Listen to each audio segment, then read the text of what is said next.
Rebem, sota el vostre aplaudiment, Álvaro Clapés Saganyoles, secretari general de la Joventut Nacionalista de Catalunya, que ens adreçarà unes paraules.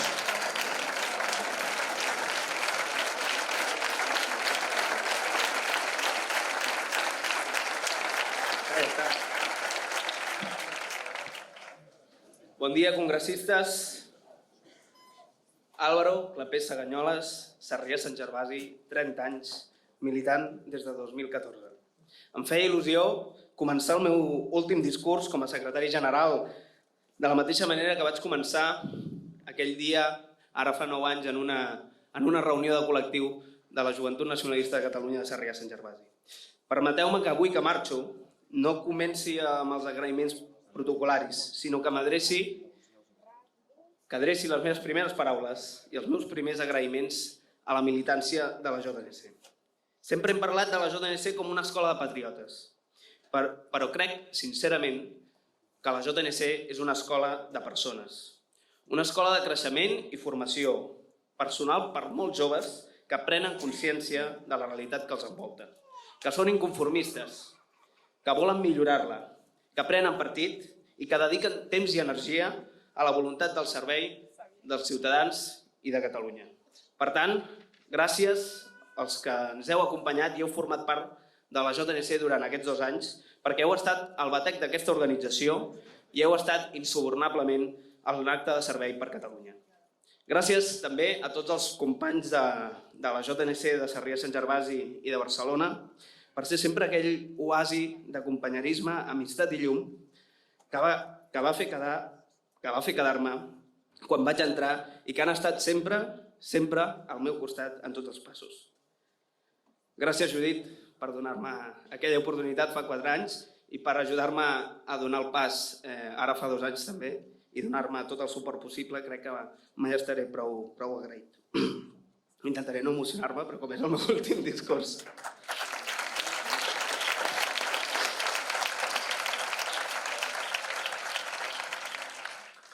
Ara sí, gràcies, secretari general i amic Jordi Turull, també presidenta Borràs, gràcies diputats, membres de l'executiva nacional que avui ens acompanyeu, vicepresidents del partit, exsecretaris generals que esteu, gràcies per voler-nos acompanyar en aquest 22è congrés de la JNC a Calella i per ser-hi sempre al costat del jovent d'aquest partit.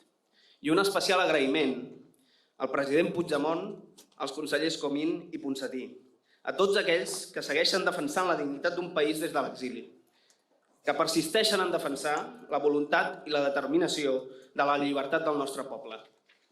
Aquest dimarts passat vam conèixer com la justícia espanyola persisteix en la seva vessant més repressora, com persisteix en aquestes ganes de revenja irracional, mantenint el processament judicial i reiterant que el president Puigdemont serà empresonat tot i ser eurodiputat. I jo em pregunto, aquest és el resultat del diàleg? Aquesta és la gran reforma del Codi Penal? Se'n segueix perseguint. I la JNC mai deixarem a l'oblit a cap dels exiliats, a cap. President, estarem sempre al seu costat i esperant el retorn a Catalunya com un home lliure.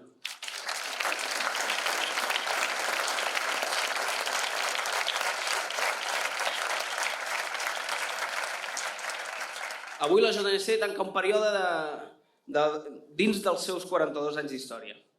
2 anys que poden semblar breus si els posem en perspectiva històrica, però dels quals podem fer un balanç molt positiu. Justament fa 2 anys, i crec que també ha quedat palès en les intervencions que m'han precedit, la JNC es trobava en un moment de dificultat i incertesa molt important. Per una banda, havíem de sortir d'una pandèmia que havia capgirat totalment l'activitat de l'organització, com també ho havia fet a la nostra societat i on la prioritat havia de ser salvar vides. Però és evident que les organitzacions juvenils del país afrontàvem un repte a l'hora de reactivar la nostra activitat.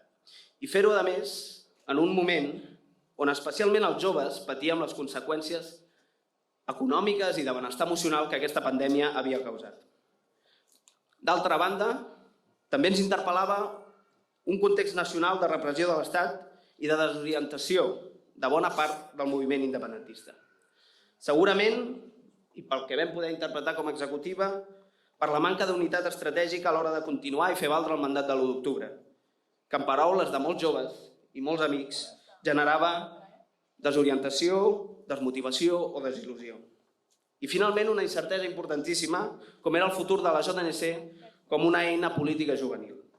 I que com a organització assumíem el deure d'establir una vinculació formal i indiscutible amb Junts per Catalunya per esdevenir la seva joventut política. Doncs bé, davant de tots aquests reptes, crec que la JNC ha estat a l'alçada. Crec que una vegada més la JNC ha exercit el lideratge necessari per sobreposar-se a les adversitats i sortir-ne reforçats. Aquests 2 últims anys hem aconseguit restablir la normalitat i l'activitat de l'organització. Han tornat les escoles d'estiu, ha tornat la presencialitat als Consells Nacionals, a les assemblees, a les reunions de militants tan necessàries per a aquesta organització. Hem pogut celebrar 2 convencions, una nacional i una ideològica. Hem pogut tornar a fer activisme, amb una versió actualitzada del Catalonia is not Spain. Hem tornat al Fossar de les Moreres, a les mobilitzacions de l'11 de setembre, a les ofrenes del president Companys i del president Macià. I tot això no és un fet menor. Tot això no és un fet menor. Perquè si a l'inici us deia que la JNC és una escola de persones, una pedrera de patriotes, ho és per tot allò que aconseguim fer com a organització. Per tota aquesta activitat que ens forma com a militants i ens mobilitza al servei de la ciutadania i del país. En aquest sentit, també com a joventut entomàvem el repte de ser propositius en el model de societat i de país que com a principal organització política juvenil defensàvem. És per això que hem reivindicat que la millor versió de Catalunya és aquella que la JNC representava i aspirava a projectar a la societat. I hem estat capaços de traslladar els nostres posicionaments i les nostres preocupacions com a generació i joventut a la societat i a les institucions. Tanmateix, sempre hem estat conscients que la millor versió de Catalunya és aquella que es vol lliure, és aquella que anhela un horitzó de llibertat nacional. Com deia, el context polític i civil de l'independentisme ens encoratjava a no ser conformistes, amb una situació que s'allunyava dels mecanismes i els objectius compartits necessaris per avançar cap a un escenari de llibertat. Des d'una perspectiva propositiva, amb la voluntat de sumar, de cohesionar les forces independentistes davant d'un escenari de repressió de l'Estat, hem impulsat la Convenció Nacional Horitzó Llibertat com una eina per poder reflexionar sobre les necessitats estratègiques i el full de ruta que havia d'entomar l'independentisme dins d'aquest context de repressió. I avui, que ens acompanyen amics d'altres joventuts i d'entitats d'arreu de Catalunya, com és el Consell Nacional de la Joventut de Catalunya, Jovent Republicà, Joves Demòcrates, Fòrum Demòcrata, Acció Jove, les joventuts del PNB, EGI, Òmnium Cultural, Assemblea Nacional Catalana, Consell de la República, us volia agrair en primer lloc que ens acompanyéssiu, però també fer constar com molts heu i hem patit aquesta repressió en primera persona. L'estat espanyol no s'atura en el seu objectiu d'esborrar qualsevol element de nacionalisme català i utilitzaran qualsevol mitjà que puguin, per poc democràtic que sigui, per seguir-ho fent. Avui ens espien, s'infiltren a les nostres organitzacions, ataquen digitalment moviments i institucions, ens persegueixen judicialment i orquesten operacions d'estat per acabar amb allò que representem tots. I davant de tot això, sempre us he interpel·lat per assumir la responsabilitat compartida de teixir una estratègia d'unitat i obrir camins. Perquè, com diu l'amic i estimat Josep Rull, o ens en sortim junts, o ens en sortim plegats, o ens penjaran per separat. I no podem esperar fins al 2030 o al 2014 o fer cas als cants de sirena de l'estat espanyol perquè potser ja no hi arribarem a temps. Cal seguir avançant, trobar allò que ens uneix per seguir lluitant. I si aquest és l'objectiu sincer que entre tots ens podem donar, estic segur que trobareu a la JNC al vostre costat i que hi trobareu també la nova direcció d'aquesta organització.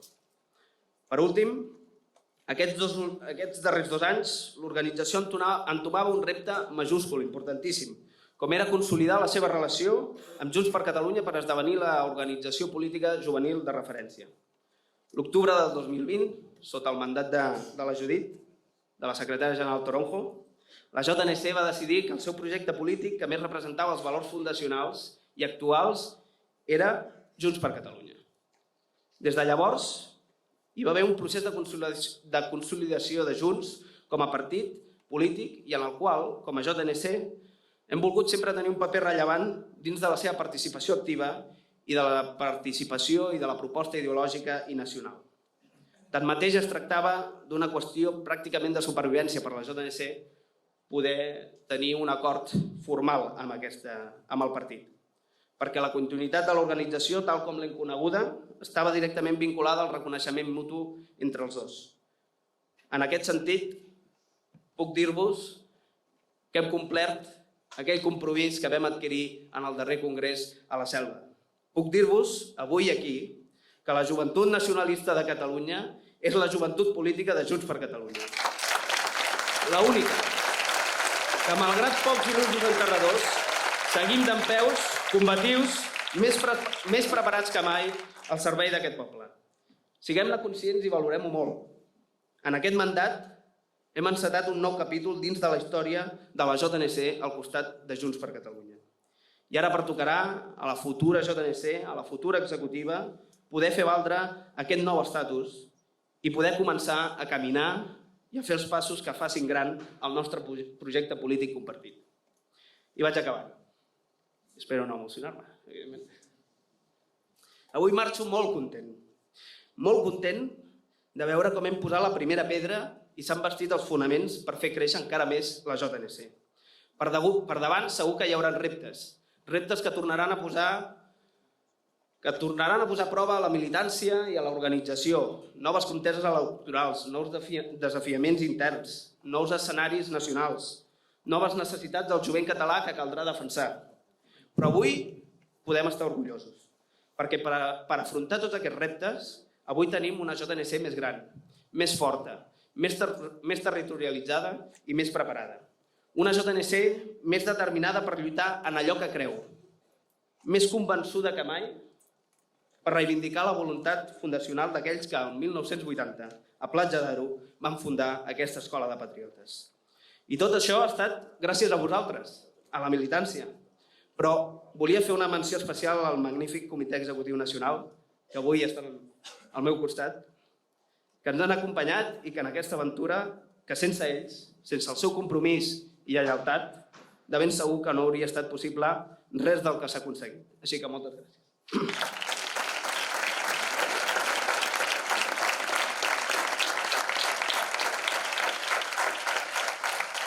Ningú podrà alçar la mà i dir que la JNC ha defallit en el seu compromís. I això és el que us encoratjo a fer, a tots els que seguiu a la JNC, i que us encoratjo a fer com a militant que deixa l'organització, a que no us rendiu mai, que no defalliu mai. El dia que no hi hagi un militant de la JNC disposat a defensar la seva nació, ni albirar un futur de llibertat, ni albirar aquell horitzó de llibertat que ens hem donat en aquest mandat, aquell dia s'haurà perdut l'esperança. Només en l'esperança resideix la idea de la victòria. Tingueu sempre clar. Joventut Nacionalista de Catalunya, avanceu una vegada més amb pas ferm i mirada llarga i mantingueu-vos per sempre més en acte de servei per Catalunya. Visca la JNC i visca Catalunya Lliure.